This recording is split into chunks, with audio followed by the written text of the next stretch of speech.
Art is said to wash away from the soul the dust of everyday life. With this, I welcome you to another exciting episode of Creative Lounge. My name is Ahmed Mohammed Bello. You can also call me the Duke of Abuja. On today's episode of Creative Lounge, we will be examining painting and its intricacies. And joining us today on this episode is a very interesting artist who has made a lot of impact in the art industry in Nigeria. His name is Awoshola Angelo. You're welcome to Creative Lounge. Thank you very much, Mr. Ahmed. Yeah, it's really amazing having you here, after seeing your beautiful works. Thank you very much. Tell us about how you got into art. Actually, back then when I was talking to my mom, she told me I started drawing at the age of 4. Okay. And eventually, by my own memory, I remembered when I got to 7, I started drawing in school. I happened to be the best in my primary school, my secondary school as well.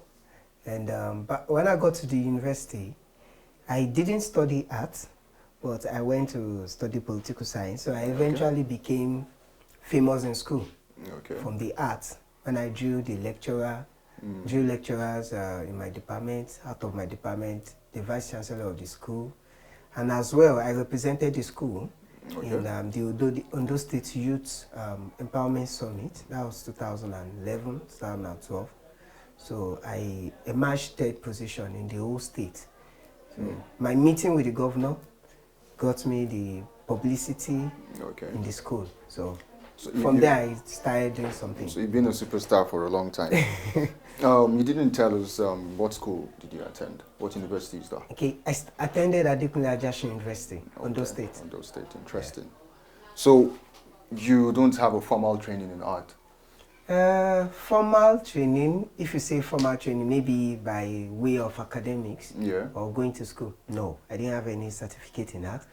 But I was born with it, as I said, and I trained myself. Not only training myself, I have mentors. So, and the world is so easy now. You can watch YouTube videos, and from there, that was in 2011, 2012, 13. Okay. And I have tutors that I attached myself as my mentors back in Lagos. Okay. Before I was able to hold myself on ground. Okay. I've seen a lot of your paintings, and your detail is very good. You have a very good palette. You play with a lot of light, a lot of colors. But how did you master that? How long did it take you to master, color and light? Okay. Thank you very much, Mr. Ahmed. Colors and light have been in my mind for a very long time. But the thing is, I was waiting for the right time to show it to the world. Let's say I was scared how the world is going to receive it. Back then, in my first painting of colors and light was in 2019. Okay. So it started when I was applying when I wanted to have a group exhibition at the Centenary City. When we're painting for Let's Go Pink, cancer awareness, breast cancer awareness. So I thought, okay, I think this is the right time to show it to the world. Personally, I love vibrant colors. I love vibrant colors and extreme dark backgrounds, because I eventually studied this Baroque style of art. They call it Baroque movement of art, whereby they use extreme dark colors, but they have a very strong point of color or light that speaks more of the work. So I eventually had this idea running in my head for like 3 years already, but I don't know how to start. So I just got a push by the breast cancer awareness, the pink, and let me just give it a try.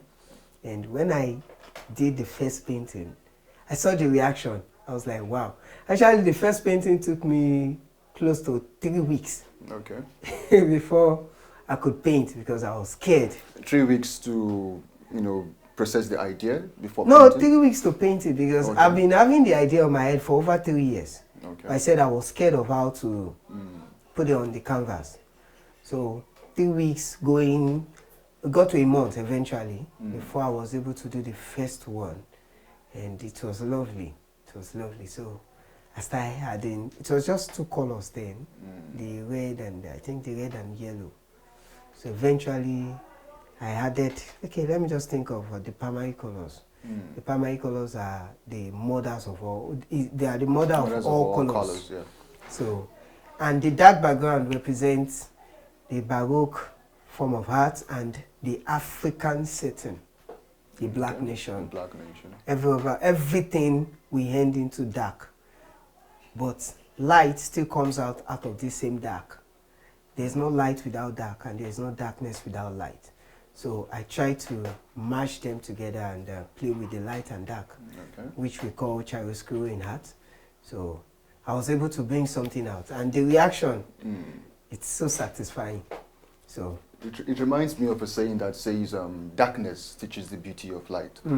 So that's exemplary of your painting.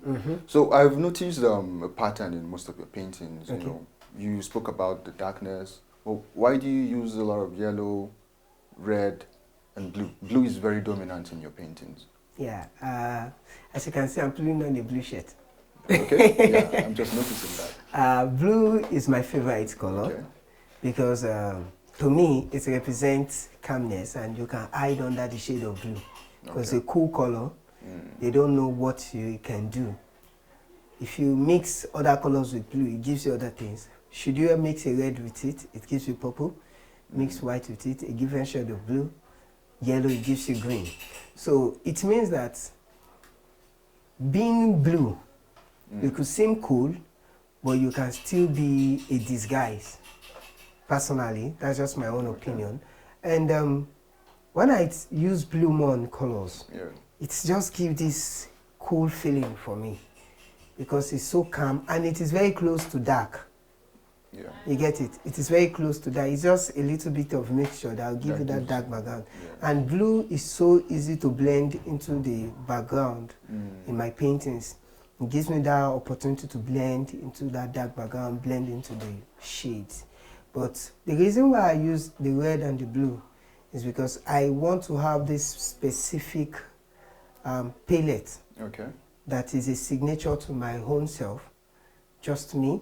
And personally, I searched on the internet, as anyone be doing this kind of art, that uses just three major colors.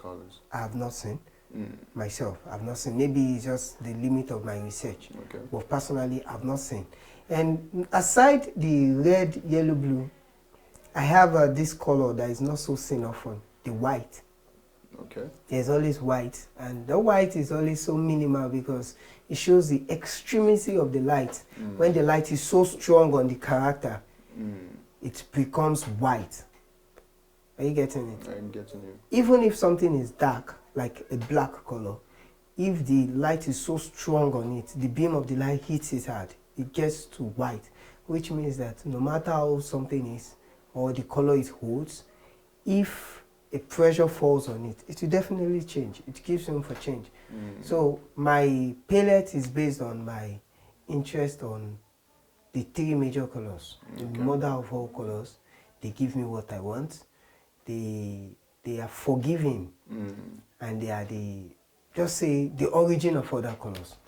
So that's why I stay true to my major colors and the dark background. So your characters, you know, I know you used to do secular art in the past. You know, then you evolved and started doing, you know, very symbolic paintings. What inspires, you know, the characters? Like this is a baby holding a dollar. You know, behind you is a hand holding a baby's toy. Pacifier. So, what inspires these characters? In my form of art, when I'm painting figurative paintings, I use people that are close to me. The reason why I use people that are close to me is because I want to use people that can tell my stories. And I can tell my stories through them. And my works don't just represent beauty alone. I don't just paint because I want to beautify your house, or because if you want to buy my art based on the color of the furniture in your house, you are being mistaken. Because if you say, Yeah. I have a blue curtain, I want to buy, no, please. I'm not selling my work because to beautify your Not work. for aesthetics alone. You are buying my work because you are buying a part of me, a piece of me. For instance, taking a look at this is my hand, Okay. and this is my baby. Okay. Are you getting me? Wow. This is trying to tell the story, the connection between the father and the daughter. And this is a dollar note. Okay. This note is precious, money. Are you getting me? Fine. Money cannot buy everything, but the little thing you can give to kids, Yeah. start giving them at their tender age, Okay. so that they will understand that, okay, you have this love for them. That is why I gave it to her as to pose for me.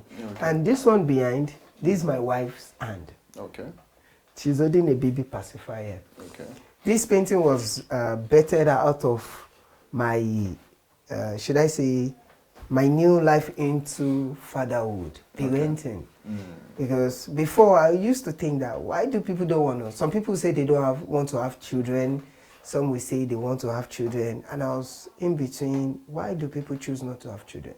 Okay. Then I made a study and I discovered that parenting is not just About it's not just about having children. children. It's about changing a whole complete thing about your life. You want to eat, you have to think about your child. You have to, before you do this, think about your child. Anything you are doing, you have to think about your child. You are going out, you have to think about your child. You are going home, you think about them.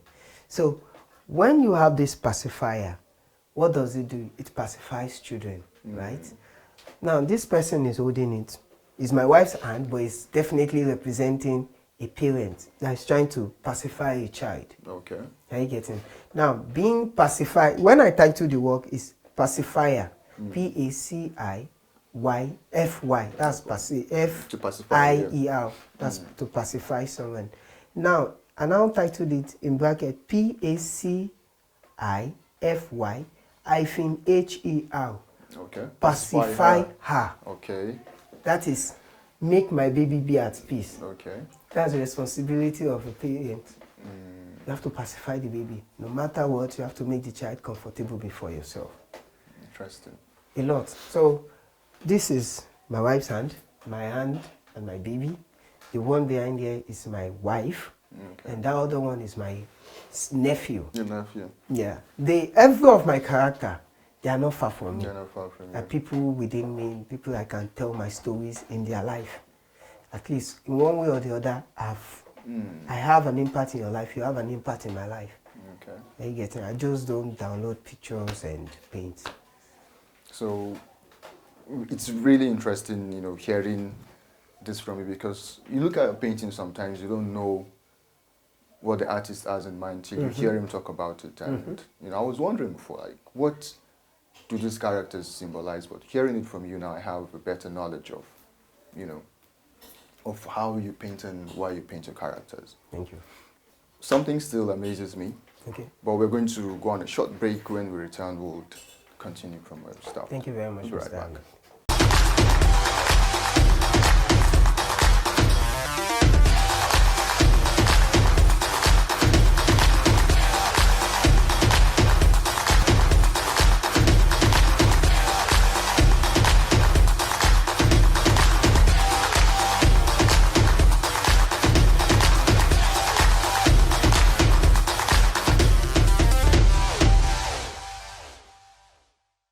You're welcome back, and if you're just joining us, this is Creative Lounge, and we have in the house this very amazing artist, Awoshola Angelo. Thank you. Just before we went on short break, we were talking about the symbolism and the characters in your paintings. There's so much detail in your art, and it shows you take your time to make sure these details come out well. I would like to ask, how long does it take for you to finish up one painting? Okay, thank you very much. My timing in art, okay, in painting, okay, let me quickly take you back. I think that was 2012, 13. Okay. Yeah, I spoke to one of my mentors. I called him up on the phone and I asked him that, how long does it take him to do I think I asked him 16 by 20 inches portrait. Okay. And he told me one thing. He said, his own time doesn't really matter. Okay. It is how well I can get something that I'm satisfied with. Which means that timing really doesn't matter. Doesn't matter. It depends on the mood of the artist. Personally, I could tell you that I've been working on this for a very long time. And remember the portrait I showed you? Yeah. I started it just a few hours and I've gone that far. Now, timing on art depends on my mood. Okay. When I'm painting, depends on how interesting I am. And sometimes when I want to start a painting, I feel like I can't wait to see the end of the painting. I can't wait to see the end of the painting. I just want to know how it is. So every of my time, my focus, everything on me is bent on painting. That period, I could paint over the night. Keep painting, keep painting. While there will be some times whereby I'll just pick up the brush and I'll get tired of the whole thing. Personally, because that could be because I have something bothering my mind. So I told you that the time I paint within the midnight through early in the morning, or when everywhere is quiet. Yeah. That particular time, everything in my head is just silent. I keep painting with empty mind. So at that particular time when I'm painting with empty mind, I can paint a whole house and I would not feel anything. Okay. But when I am in a mood whereby my heart is heavy, I have a lot of things going on, definitely I will be slow. So sometimes I could tell you I'm fast, sometimes I could be slow, but originally I'm a very fast painter, a very, very fast painter. Because it's just like when I'm painting, it's just like I'm repeating what I have done before. Repeating what I've done before, which means that I just feel like it's not new to me. It keeps flowing and I keep painting. But sometimes when my mood is wavered, I could keep painting one particular thing for like forever. So the time is relative. So the time doesn't matter. It doesn't matter. And you paint better at night. Yeah, I do paint better. It's peaceful. It is quiet. Yeah. I want to ask you a very important question. Okay. Artists usually have weaknesses. You know, everyone has that strength. That party has a lot of strength. You know, I've seen artists who will tell you, I'm not very good at painting faces. So they call a fellow artist who is good with faces to come help them out. Some will tell you, no, I'm not very good at foliage. You know, do you have weaknesses? Do you have, that challenge when you're painting and you're like, no, I'm not very strong in this aspect, so you can paint anything? Okay. Yeah, when it comes to realism, painting something real, aside cartoons, cartoons are... Now, when it comes to painting realism, I can paint and draw anything. Okay. Anything. When I mean anything. It's not pride, but it's just the level of my capability. Okay. I do tell people around me, the only thing I can draw is what God did not create. Okay. And everything, God created everything. And even what man creates is from the creation of God. It's from imagination of God. I can draw anything, virtually anything. I can represent anything, even smoke, dust, I can represent them. Even a wind blowing, I can represent it with brush, paint, or anything. No. Now, talking about faces, in fact, faces, portraiture, they are my comparative advantage. Okay. Let it just be your face. Let it just be a face. I'll bring it out, I'll draw it, I'll paint it. No matter how difficult it could be. No matter what is on your face. Okay. So far you're a human being. I will draw it. I'll paint it. So I don't have any limitation to drawing or painting. But I don't know. I don't know for now. Maybe anything God has not created yet. So far I can see it and so maybe you should do... Have you ever tried surrealism before? Surrealism, yes. Okay. The painting on my WhatsApp DP, the part lion. I have it on my Instagram page. The part lion, yes, and I recall. The human face is me. It's my face. Yeah. And that painting, I've been thinking of how to bring the animalistic part of me out for some time. So, and I was like, okay, you know, this regular zodiac sign. Yeah. I was born July 26th, and they say we are Leo. Leo is represented by lion. And I was like, okay, how can I bring this lion animalistic thing out of me? You know, these features of lion, we believe the Leo exhibit those kind of characters. So I just thought one morning, I think that was 2018. Okay. And I took a selfie of myself, like snarling like a lion, like roaring, and I downloaded the picture of a lion, because I don't have a lion in my house. Downloaded a picture of a lion, and I sketched the lion, and I sketched part of my cuts half, and I had to paint them into each other, the skin, the hair. The eye of the lion happens to be the both eyes, so that it will bring out this horrific, this look, this scare, and the beards and everything, the teeth, the fangs. I have to make the human part have the fang of lion, and the blood stain on the teeth. So I did that already before I even knew that I was painting surrealism.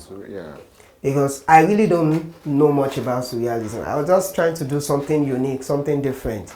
But I didn't know the value of the painting until when I sold it, I think 4 years later. Wow.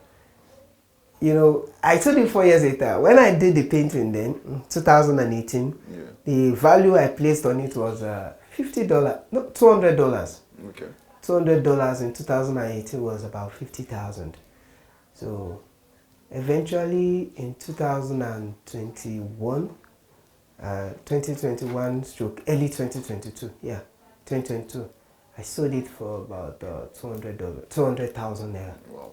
So it appreciated, and the person that bought it is an art collector. He said he has seen the painting in 2018. So when he came to my house to see the painting, he said the value still remains the same. The same painting, what he saw then is, he said what he's seeing in physical is finer than what he posted on. I posted on. I said, I really don't know. So I didn't know I was painting realism. Interesting. You've touched different aspects of art. We'll be rounding up soon. I'm going to ask you a couple of questions. So far in your journey, in the art industry, so far, what would you say has been your most happiest moment and your most lowest moment in the art world? The happiest moment of my life so far was when my first solo exhibition came in at the time when I welcomed my first child. Okay. So it happens to be the best moment of my life, because I've been running towards having a solo exhibition, and I have a friend of mine, Kolapo.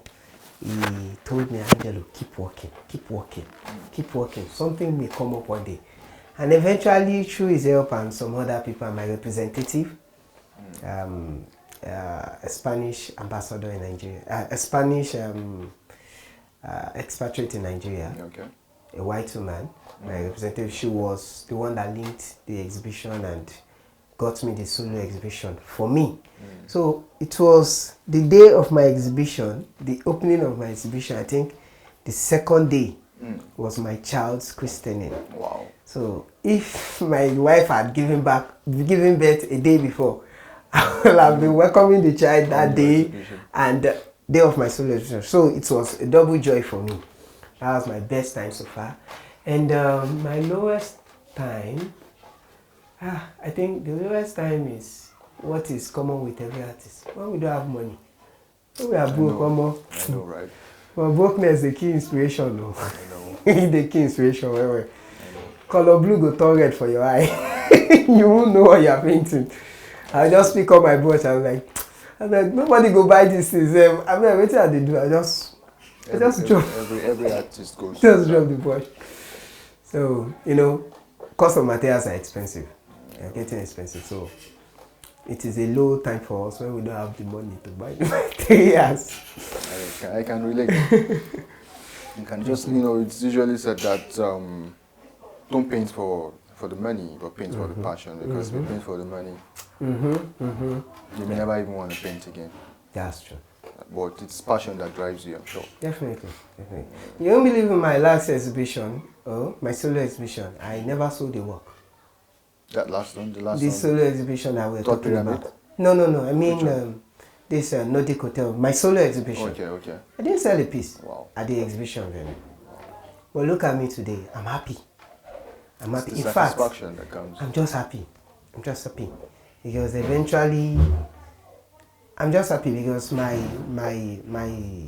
profile on the internet has changed in just a short period. My works are on Hatsy, First Bliss, big art market online. So Interesting. you're inspiring me.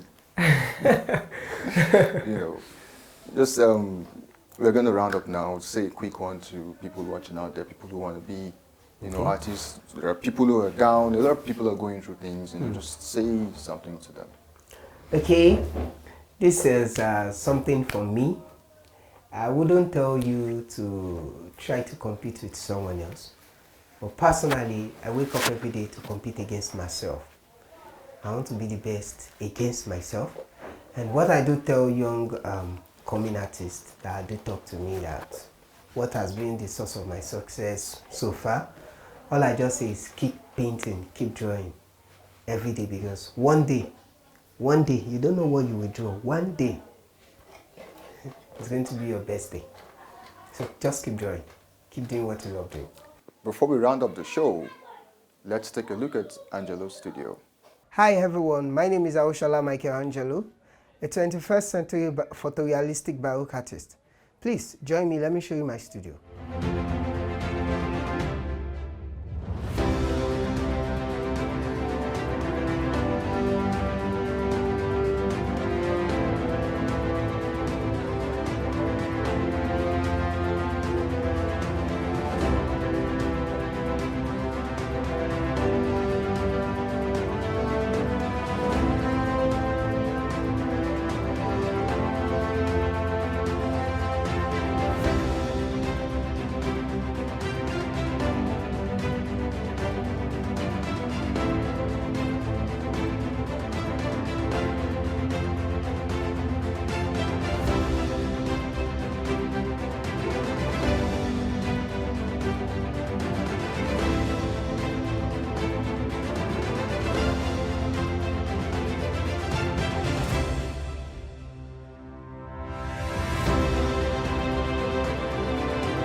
I hope you've been able to see some of Angelo's paintings, his old brushes, his empty cans, and his old canvases, stretched ones and the stretched ones. It was really amusing seeing it. Keep being creative, keep painting if you're an artist, if you're a musician, keep singing. Just keep doing all you know how to do best, and one day it's going to pay off. This is how much you can take today. See you same time, same station next week. I remain your host, Ahmed Mohamed Bello.